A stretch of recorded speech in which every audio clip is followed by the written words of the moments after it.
ஓம் சாந்தி. 24/2/2025 காலை முரளி. முரளியின் சாரம். பாபா சொல்றார், இனிமையான குழந்தைகளே, இந்த ஆன்மீக மருத்துவமனை உங்களை அரை கல்பத்துக்கு சதா ஆரோக்கியமானவராக ஆக்கக்கூடியதாகும். இங்கு நீங்கள் ஆத்ம அபிமானியாகி அமருங்கள். கேள்வி: தொழில் முதலியவற்றை செய்து கொண்டிருக்கும் போதும் எந்த ஒரு டைரக்ஷனை புத்தியில் நினைவு வைக்க வேண்டும்? பதில்: நீங்கள் உயிருடன் இருப்பவர்களையும் மற்றும் இறந்தவர்களையும் யாரையுமே நினைவு செய்யாதீர்கள். ஒரு தந்தையின் நினைவு இருந்ததென்றால் உங்களுடைய விகர்மங்கள் அழிந்து போகும் என்பது தந்தையின் டைரக்ஷன், அதாவது கட்டளையாகும். இதற்காக எவருமே நேரமில்லை என்று கூற முடியாது. அனைத்தையும் செய்து கொண்டே தந்தையின் நினைவில் இருக்க முடியும். ஓம் சாந்தி. இனிமையிலும் இனிமையான ஆன்மீக குழந்தைகளுக்கு தந்தையின் குட் மார்னிங். குட் மார்னிங்குக்கு பிறகு தந்தையை நினைவு செய்யுங்கள் என்று குழந்தைகளுக்கு கூறப்படுகிறது. ஹே பதீத பாவனரே, வந்து தூய்மை ஆக்குங்கள் என்று அவரை அழைக்கவும் செய்கிறார்கள். எனவே தந்தை முதலிலேயே ஆன்மீக தந்தையை நினைவு செய்யுங்கள் என்று கூறுகிறார். ஆன்மீக தந்தையோ அனைவருக்கும் ஒருவரே ஆவார். தந்தையை ஒருபொழுதும் சர்வ வியாபி என்று கருதுவதில்லை. எனவே எவ்வளவு முடியுமோ குழந்தைகள் முதலில் தந்தையை நினைவு செய்யுங்கள். ஒரு தந்தையை தவிர எந்த ஒரு சாக்கார மற்றும் ஆக்கார ரூபத்தில் இருப்பவர்களை, அதாவது ஸ்தூலமான உடல் மற்றும் சூட்சும உடல் கொண்டவர்கள் யாரையும் நினைவு செய்யாதீர்கள். இது முற்றிலும் சுலபம்தானே. நாங்கள் பிஸியாக இருக்கிறோம், நேரமில்லை என்று மனிதர்கள் கூறுகிறார்கள். ஆனால் இதற்கோ நேரம் எப்பொழுதும் உள்ளது. தந்தை யுக்தி கூறுகின்றார். தந்தையை நினைவு செய்வதன் மூலம்தான் நம்முடைய பாவங்கள் எரிந்து சாம்பலாகும் என்பதையும் நீங்கள் அறிவீர்கள். இது முக்கியமான விஷயமாகும். தொழில் முதலியவற்றை செய்வதற்கு எந்த தடையும் இல்லை. அவை அனைத்தையும் செய்து கொண்டே தந்தையை மட்டும் நினைவு செய்தீர்கள் என்றால் விகர்மங்கள் அழிந்து போகும். நாம் பதீதமானவர்களாக இருக்கிறோம் என்பதை மக்கள் புரிந்திருக்கிறார்கள். சாது, சந்நியாசி, ரிஷிகள், முனிவர்கள் போன்ற அனைவரும் தவம் செய்கிறார்கள்.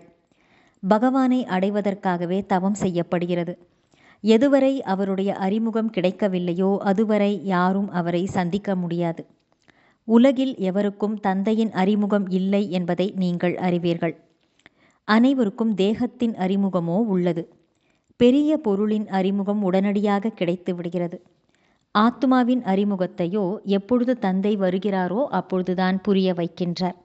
ஆத்மா மற்றும் உடல் ஆகிய 2 விஷயங்கள் உள்ளன.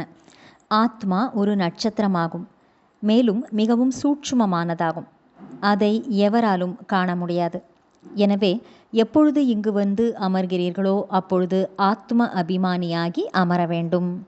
இது கூட அரை கல்பத்துக்கு சதா ஆரோக்கியமானவர் ஆவதற்கான ஒரு மருத்துவமனையாகும். ஆத்மாவோ அழிவற்றது, ஒருபோதும் அழியாது.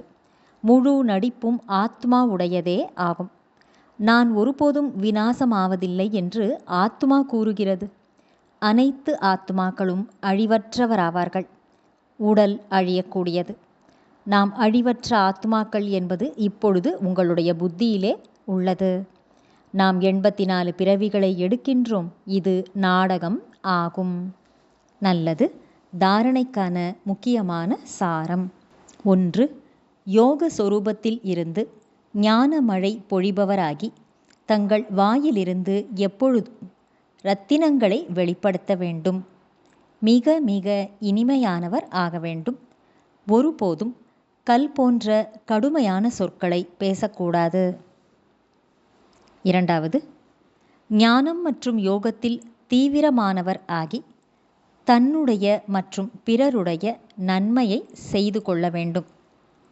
தன்னுடைய உயர்ந்த அதிர்ஷ்டத்தை உருவாக்குவதற்கான முயற்சி செய்ய வேண்டும். கண் இழந்தவர்களுக்கு ஊன்றுகோல் ஆக வேண்டும்.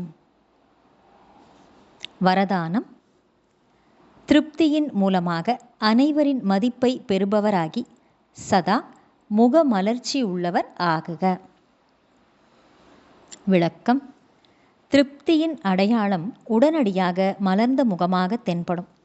சதா திருப்தியாளர்கள் முகமலர்ச்சியுடன் இருப்பார்கள். அவரை ஒவ்வொருவரும் புகழ்வார்கள்.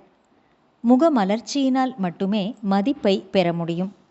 ஆகவே சதா திருப்தியாக மற்றும் மகிழ்ச்சியாக இருக்கும் விசேஷமான வரதானத்தை தானும் பெற்று பிறருக்கும் நீங்கள் வழங்குங்கள். ஏனெனில் இந்த யக்ஞத்தின் இறுதி சக்தி என்பது அனைத்து பிராமணர்களின் சதா சந்தோஷமான நிலை ஆகும். எப்போது அனைவரும் சதா சந்தோஷமாக இருப்பார்களோ அப்பொழுதுதான் பிரத்யக்ஷ தன்மையின், அதாவது தந்தையின் வெளிப்பாட்டினுடைய முழக்கம் முழங்கும், அதாவது வெற்றி கொடி பறக்கும். ஸ்லோகன்: வைரமாக மாறி வைரமாக மாறுவதற்கான செய்தியை தருவதே வைர விழாவை கொண்டாடுவதாகும். நல்லது. இனிமையிலும் இனிமையான, வெகு காலம் கழித்து காணாமல் போய் மீண்டும் தேடி கண்டெடுக்கப்பட்டுள்ள செல்லமான குழந்தைகளுக்கு தாயும் தந்தையுமான பாப்தாதாவின் அன்பான நினைவுகள் மற்றும் காலை வணக்கம். ஆன்மீக குழந்தைகளுக்கு ஆன்மீக தந்தையின் நமஸ்காரம். ஆன்மீக தந்தைக்கு ஆன்மீக குழந்தைகளின் நமஸ்காரம். இன்றைய அவ்யக்த சமிக்ஞை: ஏகாந்தவாசி ஆவது என்றால் சுற்றுச்சூழலின் அதிர்வலைகளில் இருந்து விலகி இருப்பதாகும். சிலருக்கு தனிமை பிடிப்பதில்லை. கூட்டத்தில் இருப்பது, சிரிப்பது மற்றும் பேசுவதையே அவர்கள் அதிகமாக விரும்புவார்கள். இது வெளிமுகமாக இருப்பதாகும். இப்போது தன்னை ஏகாந்தவாசியாக ஆக்கிக் கொள்ளுங்கள். அதாவது அனைத்து விதமான ஈர்ப்புகளின் வைப்ரேஷனில் இருந்து விலகி உள்முகமாக ஆகுங்கள். இப்போது வருகின்ற காலத்தில் இந்த பயிற்சியே உங்களுக்கு பயன் தரும். மாறாக வெளிமுக ஈர்ப்பிலேயே வசமாகும் பழக்கம் இருந்தால் தக்க நேரத்தில் ஏமாற்றம்தான் ஏற்படும். நல்லது. ஓம் சாந்தி.